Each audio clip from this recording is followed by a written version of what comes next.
us to be who we are today and has created life on Earth. If that system dies, whether you could eat all the carrots in the world or all the cows or whatever it might be, life will not be able to survive without a healthy ocean. And that's my opinion. The ocean, unless you stop fishing, is dead. Unless you stop using it as the largest garbage dump on the earth, it's dead. Unless you start saying that using it as a resource, as a permanent oxygen sink, rather than a fish catching country, you're finished. After all, if I use urea, it all pours into the ocean. But I'm not the only one. You're pouring cyanide into the ocean, you're pouring your oil into the ocean, you're pouring everything into the ocean as we speak, every minute of the day. So it's not holding up at all. 400 black holes, each black hole is between 100 kilometers to 200 kilometers, which means we're looking at, what is a black hole? It's a hole that goes from the ocean floor to the top. And within it, there is no oxygen, there's not even this much signs of life. It is like a dead star. No fish will go through it, nobody can enter it. If you go in, you may not come out. And it has only been created by an excess of algae, which were created by the chemicals we put in. And they destroyed the ocean, that part of it, till no fish, nothing exists in it. Now these are not reparable. They will be there forever. And you had 16 6 years ago. You have 400 now. So how long is it going to be if the whole of the ocean is a black hole? Where will our water come from? After all, your clouds pick up water from the ocean and give it to us as fresh water. Where will we get water from? The next generation of the children, they still will have the future. But the future, they will have very sad future. That's my view. I don't think they will know future. They will have the future. The future will be kind of horrified.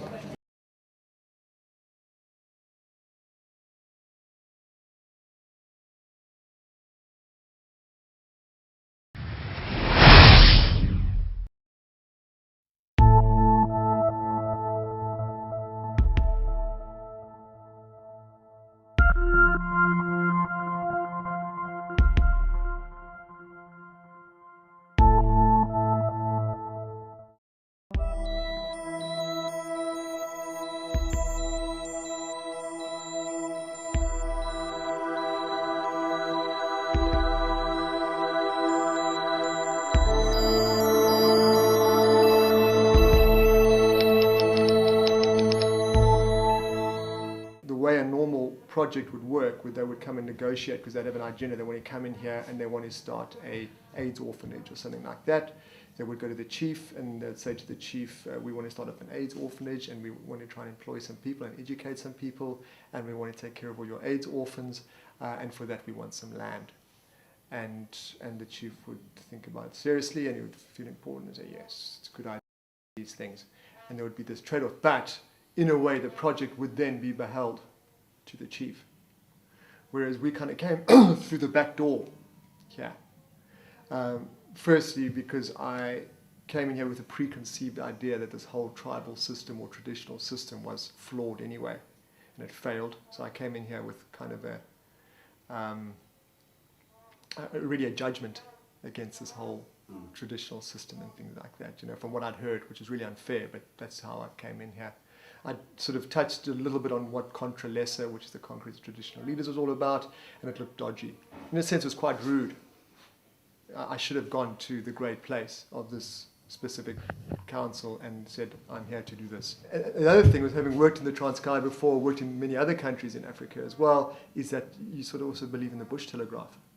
And I sort of thought, well, what I'm doing, if it's important enough, then somebody will hear about it and they'll come and find me and say, let's meet, sort of thing, which didn't happen. So either the bush telephone didn't get there, or I just haven't been doing enough important stuff really at that level. So what that did for the project anyway was, I think, was quite beneficial in that journey of understanding what these problems are all about, because we didn't have to work to anybody's agenda or had to deliver anything to anybody. While I was busy, not sure what I was really doing, just building this island in the middle of this place that I wasn't familiar with, having never been as close to the coast. I'd worked up in Ngcobo and places like that several years before.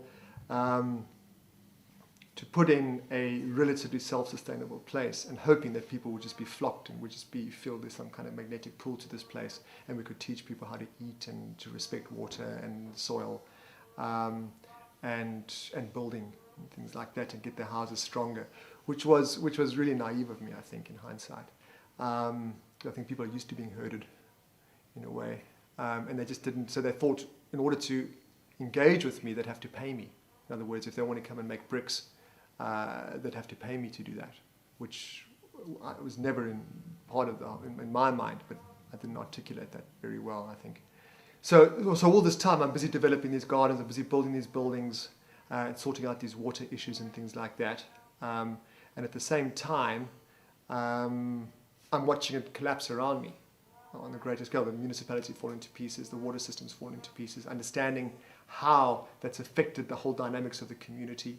Because I'm living inside this place and I'm seeing. I've done this before in other places in other parts of Africa, but never with such a social dysfunctionality, which is what we've got here. So watching people's buildings fall down, and not jumping in these things and trying to save everybody, but just saying, well, tough. You know, you don't, until you decide to integrate, it's what's going to happen.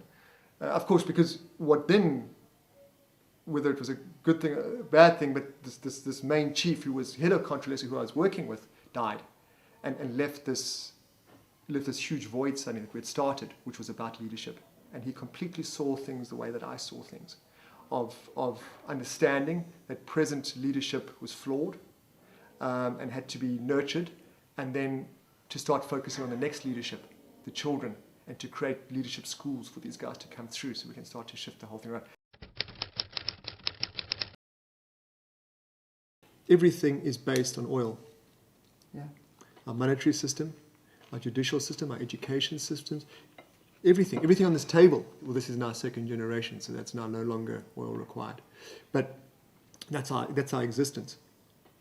Oil comes crash. I mean, we see it. I mean, yesterday, the Dow Jones fell another 3.5% yesterday. You know, you look across the board, the American markets, it's just red. They just crashed. Oil organizations went down 4 to 5%. They're just coming crashing down, and it's happening every day. They're totally overinflated because they're based on where they think the oil reserves are, not where the oil, because everybody's overselling their oil. They're saying, oh no, we've got loads of it still, because they don't want to create panic. We're into these long wars now. I mean, when you've got a country like America that's a net importer of oil, when they produce, I think about 2 to 3, not even 2% probably anymore, of the world's oil. But they use 25% of the world's oil. I mean, they have to control the world. The economy is based on it. They have to control the world's oil, which means they have to be in war. So that's what's going to go on. I mean, it's not going to stop. The only thing that's going to stop it, when there's no more oil to put in the ship, the HSS Indomitable or whatever it's called, to get it across the ocean anymore, that's when it's all going to come grinding to a halt. So we go back to this governance you're talking about. It's all based on central control. But what happens when that central control is broken? The most recent example of that happening was when Katrina went into New Orleans. And it cut off, in a first world country, okay, it cut off Washington, D.C. And within hours, people turned on people. Shops were pillaged. Next thing, people just turned on people. Okay, and that's what happens when there's chaos, when there's no more control, there's no one. So now, in a third world or developing country, when suddenly that power line is cut, it's going to be mayhem. Unless we can shift it, and we can get people and communities, let's call them transition, whatever we want to call them, all these words have been banning around, where they're taking care of themselves. Where they're not reliant upon the central system of control, which is money. And so there's something that's gone. You see, in our conditioning, and we are so conditioned, we have become codependent, where we depend upon each other. And this is really it's a disease. If we use which I do often, I use an analogy of a forest. And we see these forests where they're codependent, where the trees cross over each other and they stop the flow of air through each other, and they stop the growth. And we've seen it here. There's so much evasive stuff comes in. But if you look at a forest that stands, each tree stands strong on its own, and then as a collective, it's incredibly strong. It's a strong, healthy environment. And it's a three-dimensional living thing then. And if we can create that where people can stand strong on their own as individuals, and then as a community, they're really, really strong. And they do things out of free will. Then we can shift the consciousness. But that goes against the religious beliefs, because that's all about codependency. I mean, goodness, it's so disempowering. It's very, there's this fellow who died for my sins. For goodness sakes, I'll die for my own sins. It's very disempowering, and that's where it starts. And it's been so successful. It's indoctrinated in this. In these areas that I am in. This religion that's used here now, several versions of Christianity that are all over these areas that I'm in here. Unbelievable, the fear and the obsession with death and the amount of resources that get put into death and this dignity in death. But where's the dignity in life? And that's what we need to be focusing on, is that every moment that we have this gift of living, and let's make it count. Let's be authentic. But we're all put our belief in old mutual and funeral schemes for our death so we can be remembered. But these guys who have they throw these huge parties. They spent their life beating their wives, abusing their children. But they had this incredible funeral, man. It was huge. You should have seen it. Strong Muti there. No. It's disgraceful. Let's put that dignity into life now. And I really do believe that in this religion that existed before we came along with this whole sort of Christianity trip and things like that, was this incredible dynamic relationship between the earth and the people in Africa. They call it Kwamata or something like that. And it's brilliant. It's so naive. It's brilliant. It's got counterbalance. It's just based in love and respect. And if you respect the sun for rising, for setting, you respect the seasons, you show respect to the animal you kill to nurture yourself. You respect your spouse or your kids, suddenly here come these guys and saying, "Oh, hold on, you guys are savages unless you bow down to this figure here. That's it. You're going to go and die a miserable death in hell," and things like it. And how could people come here with anything but love anyway? Because that's all we believe in is love.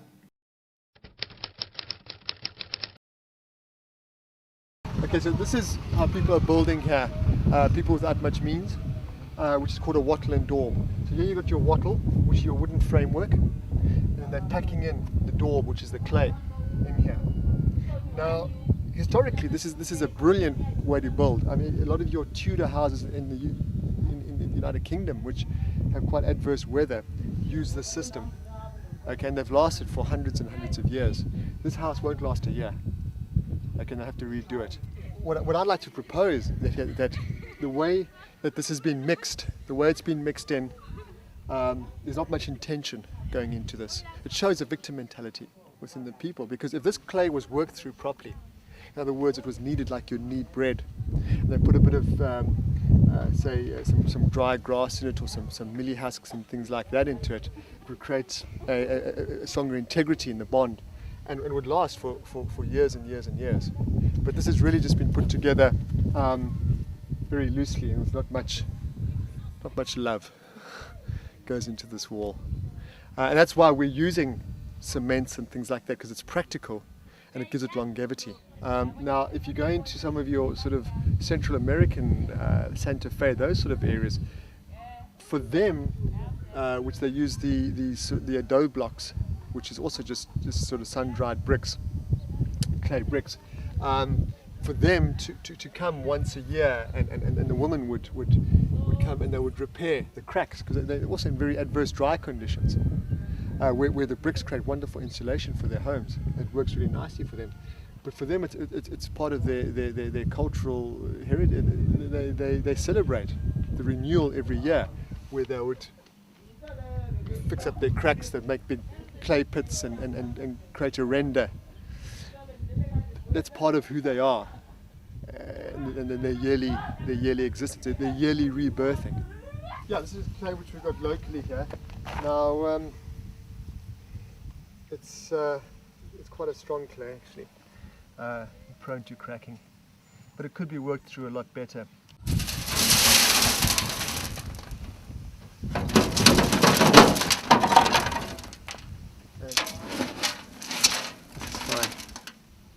You fill this with your mix, okay? With a very little bit amount of water, and then you'll put this on it, and you'll push it down, which is your primary compaction.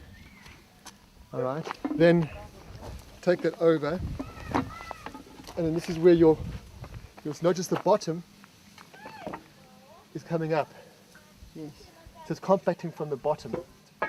There's your compaction. Alright, so it's compacting up. Up it goes, and it pops the brick out, which would be up there now. 2 people could make a brick every 17 seconds. Yeah. But you get machines now that can do 12 bricks at once, doing the same. But the nice thing about it is that, as opposed to the machines that can make 1,500 bricks a day, there's a huge effect on the environment, where you're actually getting, I mean, that's a hungry machine, and where you're getting that material from. Whereas this here, it's more, you can use the foundations of your building to build the walls up. It doesn't have to have such a negative effect on the environment. They're not fully set yet, so I don't want to mess with them too much. So it's 240 mils long, and it's 100 high, and it's 140 wide, which from an engineering perspective is perfect for a wall. You can support a roof with this, lightweight roof, and it'll be fine. This is going to set for about 3 weeks. This digester, which I designed, it's a closed bag.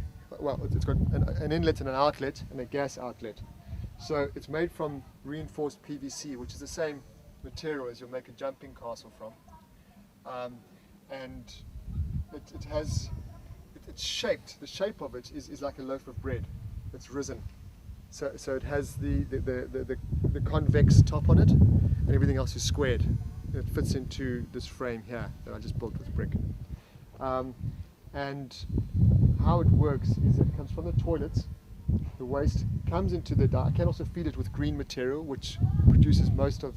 If I really want to get a lot of push my my methane levels up, I'll feed it with some bananas or stuff like that, which boosts it.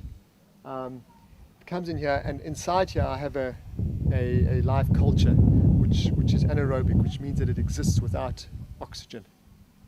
Okay, so it's the digestion process is anaerobic as opposed to aerobic, which is like your composting loos and things like this.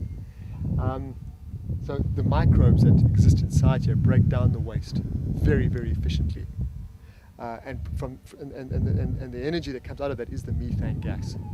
Now, if you can smell, Judy, which it's almost a composty smell. There's not necessarily a sewage smell, but there's a slight composty smell. If you come close down here, you could smell the gas as well, which is when you burn it, there's no smell whatsoever. Again, it's a composty one. It's not necessarily unpleasant. We'll fill this with green material, with anything, and we'll just get some water and shove it down. It's a big stomach. That's how it really works. There's enzymes that are breaking down the material inside there, and from that they create methane gas, and they create high nutrient water. Now there have been sort of many household biodigestion systems that are coming out. They're about 6 cubic meters, prefabricated systems that cost probably about 40,000 rands. And they're not high gas yielding, but what they are doing is they're breaking down the water, the black water, the effluent water, which is really critical. And so therefore the principles are very much along these lines. This is just a bit more rudimentary. And so from here the water will go through a sand filter, which is what this is, which we've got. Obviously there's high nutrients in here. We've still got about 5 to 7% pathogens, which is your E. coli, etc., coming into here, which then these plant life will take it out. So it'll come into here, it will filtrate down through a slow sand filter. Underneath here, about 1 meter down, there's a hole, and it'll come up here, which this is full of shells like this, and charcoal, which then absorb the last remnants of pathogens. Okay, that's what this one, and the reeds, of course, as well, take out anything. So it's we really have removed as much. I mean, if there's anything left, it's absolute trace elements. The water will gather in here and settle, and then will slowly gravitate down through our trees and our orchards, which are down that side, which is high nutrient water, which you can drink. It'll give you a bit of a stomach ache because it's high in nutrients, but certainly nothing poisonous. And but it's very good for growth of the trees and plants. We've got coffee trees down there and a loquat tree, and we're definitely seeing pronounced growth as to the other trees that we have around here that are not enjoying these high nutrients that we're getting out of here. So ultimately what you'd like to have is, say, 3 or 4 houses together, all the waste leading into a digester, which then would lead into an orchard, oranges or whatever, which would then go to provide food for that house, provide the energy for the gas, as well as, most importantly in my mind, is processing the black water and not getting it into the waterways, which is critical. So we've got our dam over there where the water collects. All right, it's about 120,000 litres of water. We've got our fish inside there as well, which is a source of protein. And we feed the garden with that water as well, which then all slopes back into the dam slowly. From there the water is pumped up through to the storage tank, but it goes through a filtration process first, and then we can put in a solar pump to pump it up to it's a 5,000 litre storage tank. The water is then, there's pipes going around down into the kitchen. From the kitchen it's processed through the food. The food is then processed through our bodies, which is then into the toilet, which then comes down through the digester, through the filtration, back into the gardens, and ultimately back into the dam. And it's a closed cycle, which we have now interrupted. We've taken from it, but now we've also put back the byproduct, which has helped our plant life growth, and it's given us energy. We're obviously going through transition now into winter, so we're getting our celeries going, our beetroots, carrots, things like that, lettuces, which this is quite a warm climate, so the lettuces don't always do that well in the hotter climates. We also do have some shade houses here as well to protect them through the summer. And what we're trying to do here is create a food forest where we've got our trees going, we've got bananas trees there, citrus trees going, we've got nut trees, avocado trees, pawpaws, as well as guava and coffee. We've got about 350 coffee trees in this space as well, which is got about another 3 years to go before they start producing. And then we've got climbing beans all over the place, which we're getting a huge amount of food from, plus our loofahs, which we eat when they're still young. And then we've got our pigeon peas as well, plus all our herbs and that. And then we go all the way down where we've got our ground covers. This is what we can call an aerated bed. It's off the ground. We've got green material at the very bottom, which is composting, and then we've got which is a long nutrient release bed, which is like a double dug bed, and then above it we've got layers where we've got decomposing materials at various stages, plus cow manure. That's very rich if you look at that. If we look around here, of course, sod's law, we won't find any, but there's worms everywhere as well that are working away. Perhaps if we look in one of the other ones. And then we cover that all up. Right now, because it's winter, we have quite a bit of dew, and and this mulch here is holding that water because we're in drought now. Is holding that water on the ground. Plus the kind of growth here, we've got corianders and cresses which are low onto the ground and not using up too much of the precious nutrients. But this is where we have problems, where we have invasive plants like this guavadilla, which just comes on and takes over. But it does produce fruit that you eat. It produces fruit, but it stops the oxygen from getting to these plants. So this needs to be managed a bit. In this garden here, we've got not just fruit that's for eating, but it's to attract other insects that eat aphids and things like that, like the marigold, which the scent. Some of these invasive pests don't like the smell of, and it attracts other ones which then also eat other pests. So it's a very strong deterrent for an organic garden. There's a certain amount of weeds in here as well. If we look here, these are some weeds growing there. We allow that. We share the garden. We've got nice cloves growing as well, which is really good. On the sides here, we got roots creating networks, holding everything inside here. In this one here, we've got mints, and we've got some gooseberries over there. It smells lovely. If you're into that. And we can also put strawberries in some gardens. At the bottom there we've got strawberries holding the whole thing together. So we've got garden and garden. Yeah, peanuts here which are coming good soon. In about 2 weeks time we can harvest these. And carrots are coming right as well now. The seeds there, the marigolds are now going to seed, which I'll just distribute. Okay, so this is our dam, which already now we're a month and a half into the dry season, and we're seeing quite a bit of depletion of the water already. But last year we just managed to survive with it, but this year we've got more fish in it, so it's going to be interesting to see. Some of the fish are already at edible size. Just haven't worked out to catch the buggers yet. There's some turtles in here as well, frogs. So it's quite diverse. Turtles take out the small fish to try and keep the population down a bit.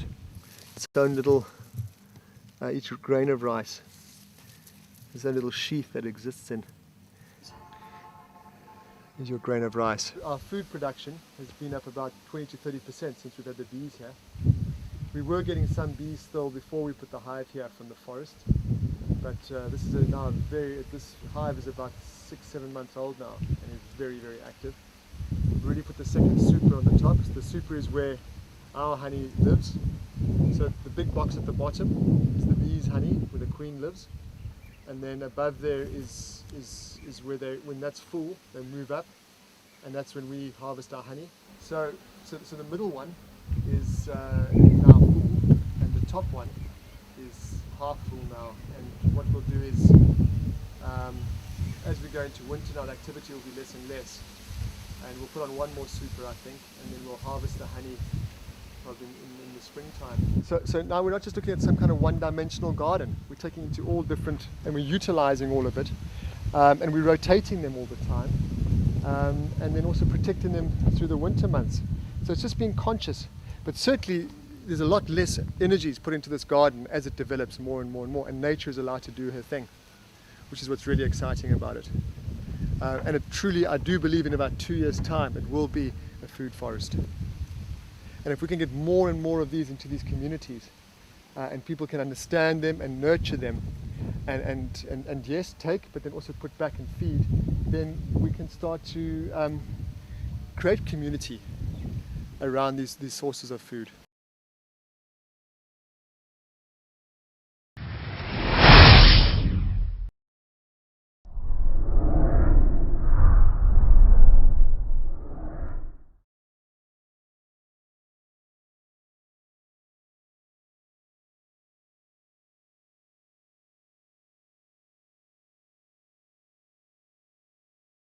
Hello and welcome to the Environmental News Network. We are filming from the lovely Constantia Valley with helicopters flying overhead, birds tweeting all around us, and I am basically going to cover some information that is deemed extremely important in terms of the environment. And it is actually extremely important. I mean, it's actually crazy important. But you sitting there in your house may or may not be aware of this. But it is actually so important that we've gone out of our way just to reiterate certain points of this. So the story actually starts a long, long time ago, but the part that I'm going to start with is the Great Barrier Reef, which was the first kind of point that it started becoming to everyone's attention. As some of you may or may not have heard, the Great Barrier Reef has been in slow decline over a period of time, and what is known as coral bleaching, which is basically this beautiful, lovely, luscious coral, it basically bleaches into this dull gray or dull white kind of shade due to lack of nutrients and ocean acidification. So a report was released roughly about 3 weeks ago, in which it's the most comprehensive study ever done on the reef, which they're saying that roughly 83% of the Great Barrier Reef is now dead. The question is whether or not, well, it's the top surface, remember that. The question is whether or not the Great Barrier Reef will be able to recover from such an event. And it is deemed extremely unlikely that the Great Barrier Reef is going to be able to recover. So as a result of this, people have taken some dramatic steps. They've basically gone and they're looking at doing things that neutralize the pH content of the top surface of the water in an attempt to basically remove the acidification problem that is causing the bleaching on the Great Barrier Reef. The problem really is, though, is that what's happening on the Great Barrier Reef is not a micro problem. So it's not a local problem. The problem that's happening on the Great Barrier Reef is actually a macro problem. And what that means is that there is no action that can be taken by any person in Australia, New Zealand, any of the surrounding islands. There is absolutely nothing that they can do about it, because what you're really witnessing is the impact of the macro event of climate change that is having a direct impact not only on the Great Barrier Reef, but on reefs all around the world.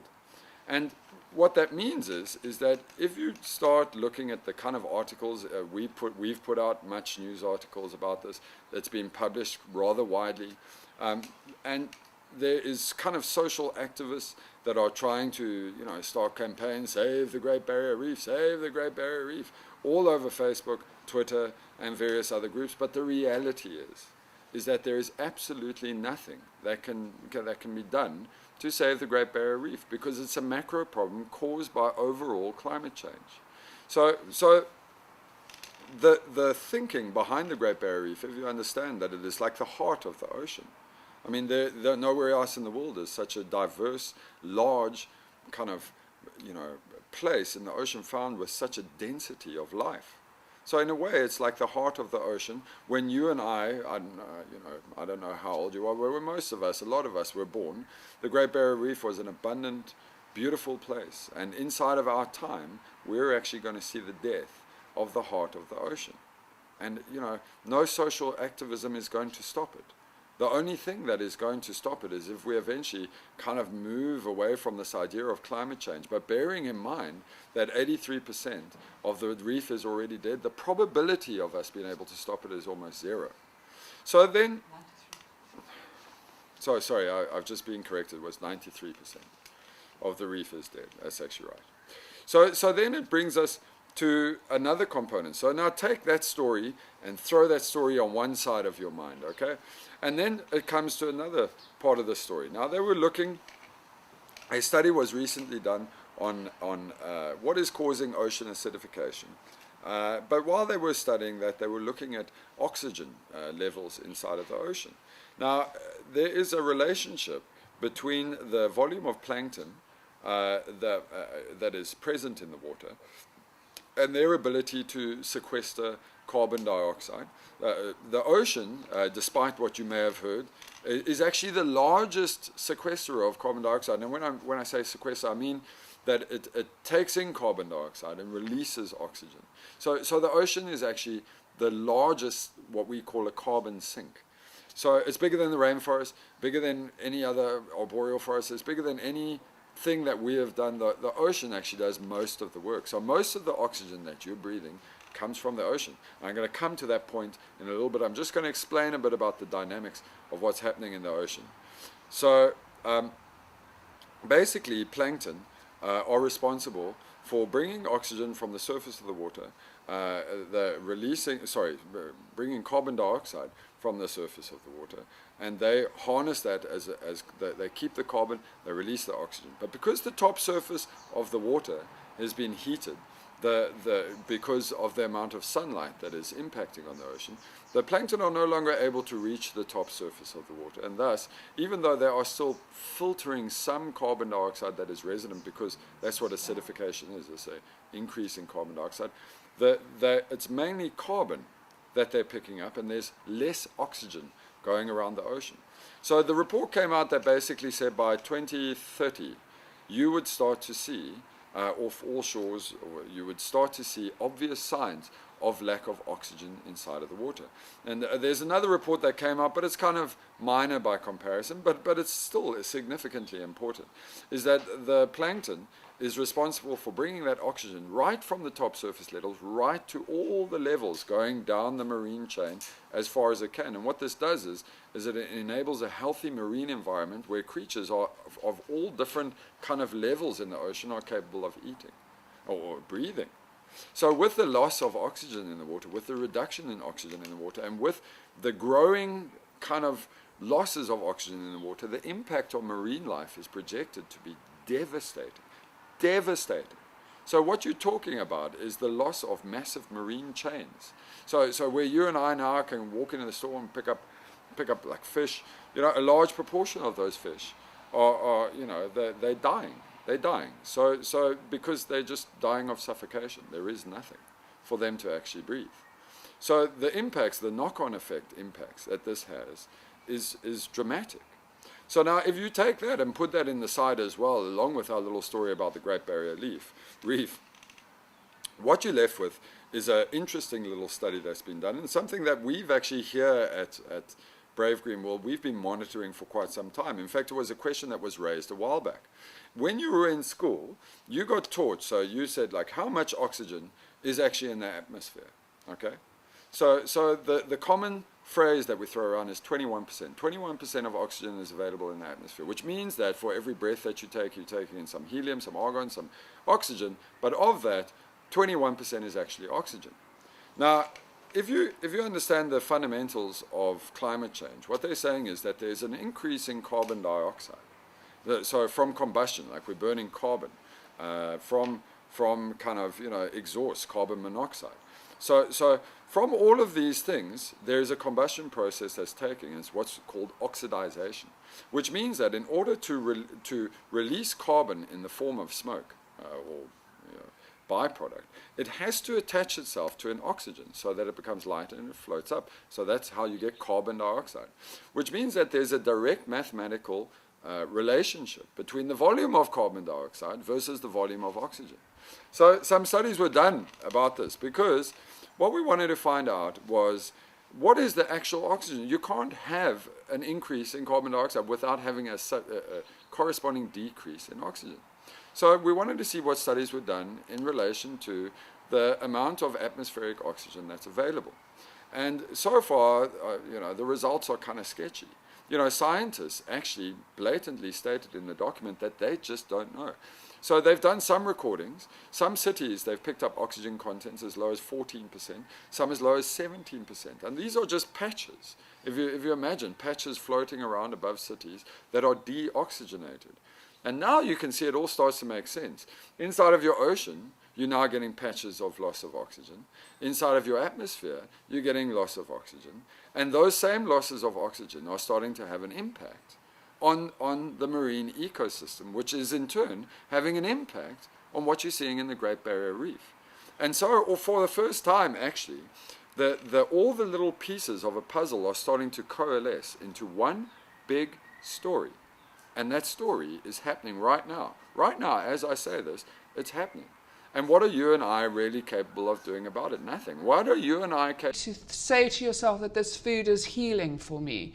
And I think people just sort of stuff their faces with food just for the sort of sake of eating.